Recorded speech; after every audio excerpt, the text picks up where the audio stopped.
Bonjour, je vous ai accueilli dans mes bureaux, effectivement. Nous avons discuté plusieurs fois de la RDC. Vous savez que j'ai fait plusieurs reportages sur l'Afrique du Nord.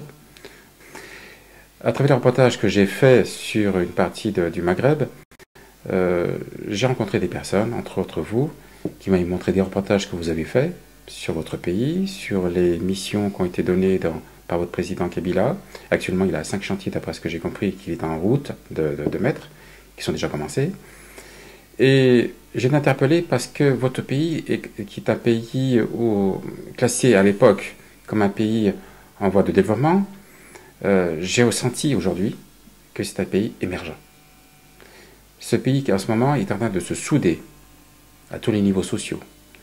Il est en train de se souder dans l'ensemble de sa population. Il est en train de se souder et d'être motivé aussi pour atteindre ces objectifs, comment dire, pour arriver au but final, c'est-à-dire le bien-être de chacun dans son pays. Et j'ai senti à travers ces reportages que beaucoup de la population du Congo, de votre pays, RDC, les gens étaient très déterminés. Je crois qu'il y a un ras-le-bol général de subir les exactions d'autres pays, la misère, l'économie difficile, etc. Et votre président, le courage qu'il a eu, il a mis 5 chantiers immenses, des chantiers d'État nationaux, pour que ce pays s'en sorte. Effectivement, c'est difficile, il n'y a rien qui est facile, il y aura toujours des opposants qui vont mettre des points de mire à dire que c'est pas bien, c'est pas ci, c'est pas là, mais d'après ce que j'ai vu, j'ai entendu, le président Kabila travaille dans le bon sens. Eh bien, cette émergence, elle est décelable dans la population de la RDC, à travers la motivation de ce que j'ai entendu, de ce que j'ai vu, etc. Et ce qui me fait plaisir, c'est que ce pays qui est en train de monter, d'émerger, c'est l'aventure. L'aventure d'un peuple. Un peuple pour s'en sortir sur le plan économique, sur le plan social, et sur le plan financier, évidemment. Et ce qui m'a interpellé, c'est cette volonté aussi politique qu'ont les gens, au niveau de l'autosphère, au niveau présidentiel, etc., une volonté politique générale de vouloir sortir du pays, du conglomérat dans lequel il se trouve. Donc voilà, j'ai eu des idées de faire des reportages là-dessus. Je me suis dit, tiens, ça serait intéressant de montrer un petit peu que cette ambition, qui est difficile, hein, parce que dans les pays africains qui ont des chantiers aussi immenses que ça, il n'y en a pas beaucoup. Il n'y en a pas beaucoup qui ont le courage de le faire, n'est-ce pas? Ils ont toujours été immergés par des pays étrangers qui essaient de freiner un petit peu cette émergence de certains pays pour les avoir toujours sous la main. Mais moi, je suis fier qu'un pays comme la RDC puisse graver les échelons. Les opposants, il y en aura toujours. Ce qui fait partie de la démocratie. Si le président Kabila écoute ses opposants, c'est bien, ça montre que la démocratie est en place et est émergente aussi. Mais malgré tout ça, les clivages des opposants, etc., le président va devant. C'est comme une famille, vous avez le père, la mère et les enfants. Les enfants se disputent, c'est pas pour autant que le père arrête de travailler, n'est-ce pas?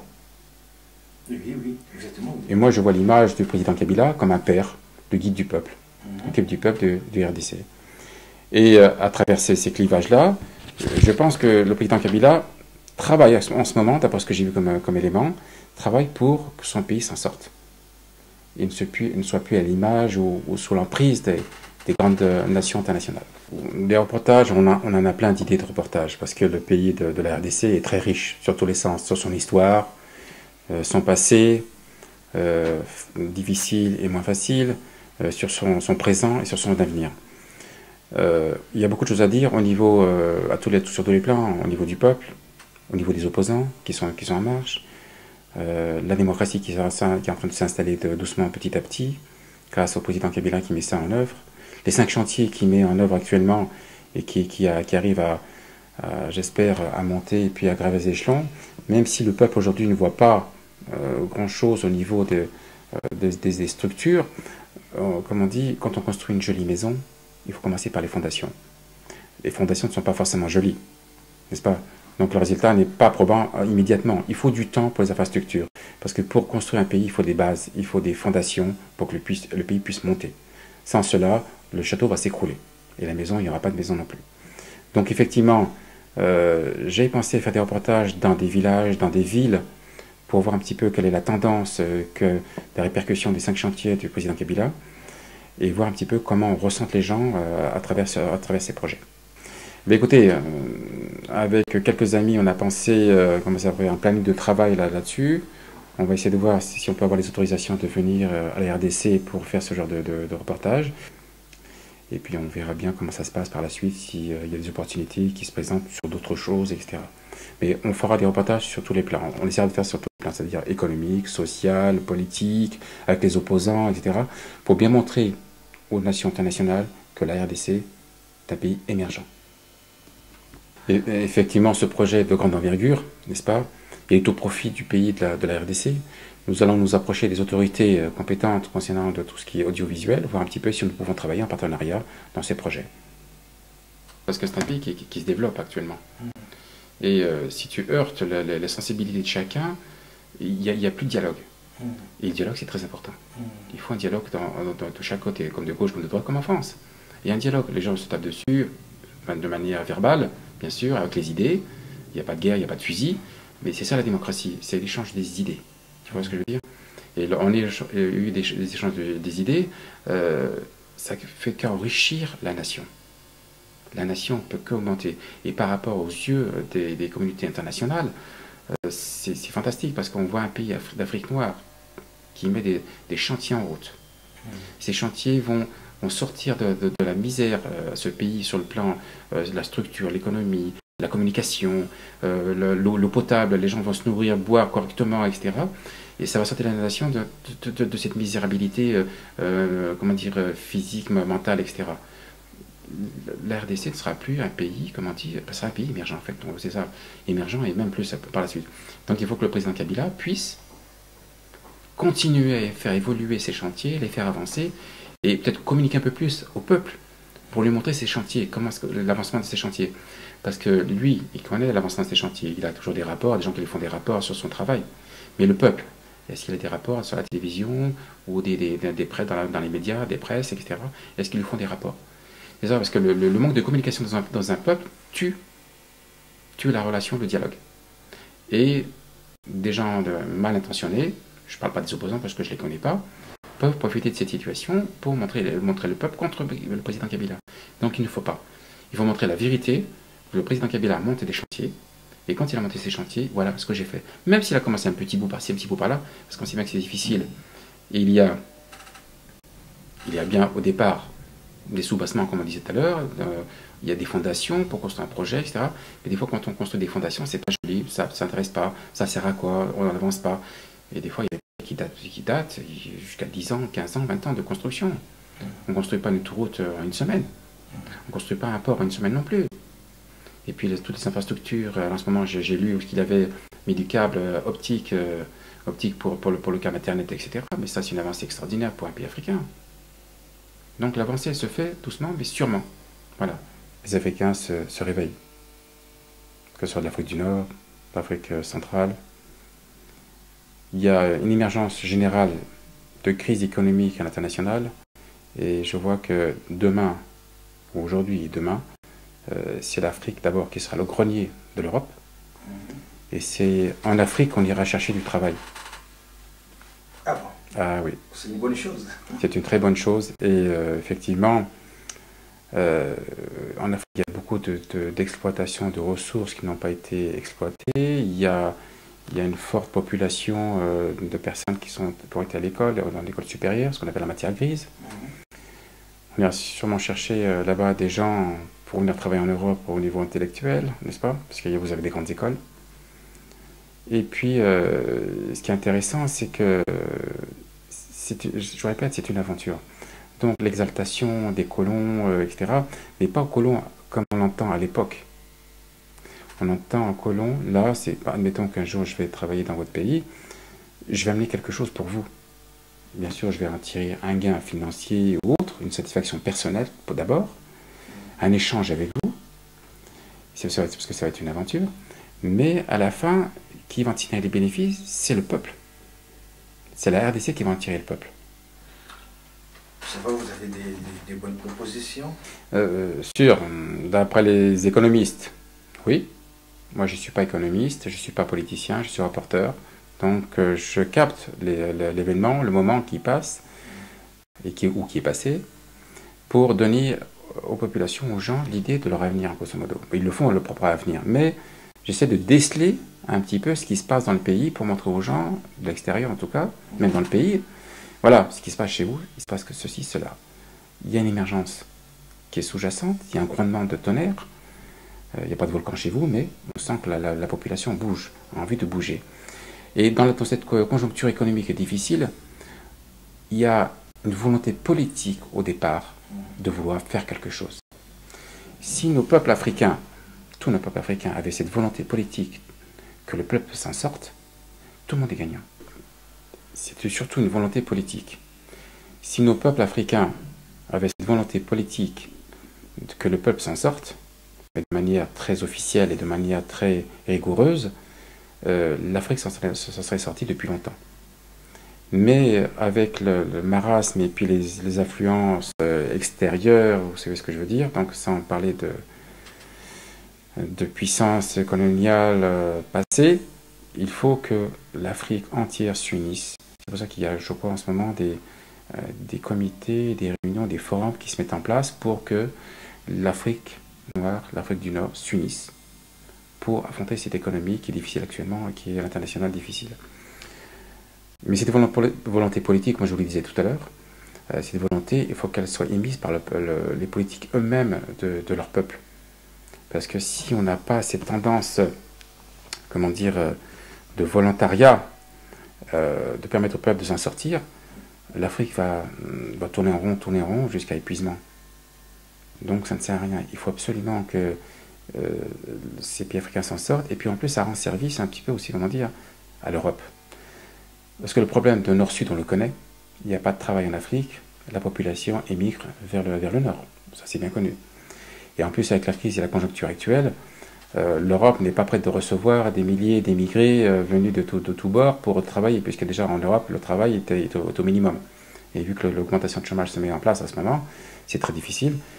Effectivement, les États européens auront tendance, et par obligation majeure et vitale, de favoriser les échanges économiques entre l'Afrique et l'Europe pour favoriser le partenariat, les joint ventures et le développement des économies de chaque pays. Voilà. Et effectivement, avec tout ça, j'espère que l'Afrique va pouvoir s'en sortir et puis avancer. Mais comme je vous le disais il y a quelques instants, pour que les pays africains puissent émerger, je crois qu'il faut quand même un partenariat entre l'Europe et l'Afrique. Le partenariat va se faire sur plusieurs domaines, sur le plan économique, sur le plan technologique, qu'il y ait des échanges. Ce n'est pas seulement de vendre du matériel à certains ressortissants des pays africains, mais il faut qu'il y ait des échanges de technologies, de savoir-faire. Il vaut mieux apprendre à pêcher que donner du poisson. On dit non. Absolument. Donc, moi j'exhorte les pays européens à favoriser les échanges de technologies entre l'Afrique et l'Europe, qui permettra à l'Afrique d'être un peu plus autonome et de garder ses ressortissants dans leur propre pays et d'éviter l'immigration. Ça, c'est un point crucial. Et à partir de là, comme je disais, c'est toujours une volonté politique de s'en sortir et aussi d'attirer les investisseurs dans les pays qui en ont besoin. Mais les investisseurs, il faut les attirer comment? Il y a plusieurs solutions. Je ne suis pas le marabout, comme on dit, ou je ne sais pas tout. Je ne sais pas tout.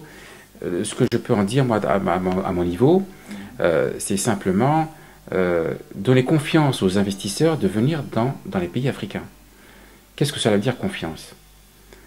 Une société stable, une économie stable, une politique stable, un financement, un réseau financier stable. On ne peut pas venir mettre de l'argent dans un pays pour investir et puis que le réseau financier est difficilement fiable. Et il faut une juridiction aussi fiable pour permettre aux tribunaux de pouvoir juger en équité les droits de chacun. L'échange bilatéral dont je vous parlais tout à l'heure, c'est pas seulement sur le plan économique, financier, mais c'est aussi sur le plan des idées. Les idées, tout le monde en a, mais l'expérience, pas tout le monde. Donc, il serait bien que certains pays africains, même en Afrique du Nord, ils le font déjà, pas copient, mais s'inspirent des lois, des décrets, de la gestion administrative de certains États pour façonner et polir son propre État. Et c'est à partir de là, je pense, que chaque pays a sa propre identité en façonnant ses propres lois. Si les politiques ne donnent pas l'exemple, si les politiques ne font pas ce qu'il faut pour avertir le peuple des dangers de ne pas payer ses cotisations, de ne pas payer ses taxes, etc., ben, le peuple reste sourd et muet, et ça l'arrange. Mais pour revenir à l'Afrique, il faut qu'elle façonne ses propres lois, parce que chacun vit à son rythme, chaque pays vit à son rythme. On ne vit pas au rythme de l'Europe, bien que les Européens sont venus avec les colonisations à l'époque transmettre leur savoir-faire et leur rythme de travail, mais sont heurtés aux traditions, aux mœurs de chaque pays, et des fois il y a eu des conflits par rapport à ça. Mais il y a bon espoir. Il y a bon espoir que les pays européens ont donné l'exemple de certaines choses. Les pays africains vont faire ce qu'ils peuvent avec des intellectuels qu'ils ont dans leur pays. Il y a des gens intelligents, il y a des intellectuels, il y a des juristes. Il y a toute cette population qui est mise de côté, malheureusement, depuis des temps et des temps. Cette population doit être sollicitée pour que la démocratie soit en marche, comme le veut le président Kabila. Selon vous, vous pensez que les gens qui viennent ici, en Occident, ils viennent par le plaisir ou parce qu'ils en ont besoin? Je ne pense pas que nos chers concitoyens africains viennent en Europe par plaisir, sauf pour les touristes, évidemment. Moi, ce que je pense, c'est que la plupart des gens quittent une misère, la misère de leur pays. Il y en a qui cherchent l'aventure, cherchent l'Eldorado en France. Mais ce qui se passe, c'est qu'il n'y a pas de plaisir à quitter son pays. On préfère travailler dans son pays qu'à travailler à l'étranger. Ça, je finirai de répondre à la fin. Mais pour l'instant, quand je vois des bateaux, des boat people qui coulent, il y a 30, 50 personnes qui meurent, des enfants, des femmes, même des personnes âgées, des personnes de 30 ans, là, 20 ans, des jeunes qui ont quitté leur maison, leur foyer, leur mère, leurs parents, et que les parents un jour vont trouver sur les listes de l'ambassade de France ou d'Italie que telle personne est noyée, telle personne est noyée, c'est pas une partie de plaisir. Aucun membre d'un peuple ne veut quitter son pays pour le plaisir. Ce qu'il faut, c'est pour ça que je vous disais tout à l'heure, c'est une volonté politique. Il faut qu'il y ait un échange nord-sud pour que les personnes restent dans leur pays et travaillent dans leur pays. S'il n'y a pas cet échange, on aura toujours des flux migratoires et ça sera catastrophique encore. Et actuellement, vous savez qu'il y a un problème climatique. De plus en plus, la chaleur sévit en Afrique à cause du changement climatique. On le ressent en France d'ailleurs, on le ressent énormément en France, ce qui fait qu'au niveau des sécheresses, au niveau agriculture, le bétail, idem, donc il y a un manque de nourriture pour nourrir le bétail, etc. Il y a toutes les conséquences et la chaîne alimentaire n'est pas respectée, il y a une cassure. Donc plus de travail dans les villages, plus de travail dans les villes, des gens se sauvent pour essayer de trouver de quoi vivre, en supposant vivre en France. Mais est-ce qu'ils ont trouvé l'Eldorado? Je vois bien, parce que moi je fréquente un petit peu tous les quartiers de Lyon, parce que je suis reporter un peu partout. Je vois bien dans la population, je vois des immigrés qui viennent sans papier, on les voit, c'est la misère. C'est la misère. Ils travaillent très peu, ou ils ne travaillent pas. Ils travaillent pour pas grand-chose, ils sont souvent surexploités par des patrons, des artisans ou des entreprises, même des grosses entreprises qui donnent en sous-traitance en cascade à des entreprises, et puis étant donné que les prix sont tellement bas, que l'un dans l'autre, il y a une main-d'œuvre qui n'est pas chère, donc les entreprises prennent cette main-d'œuvre.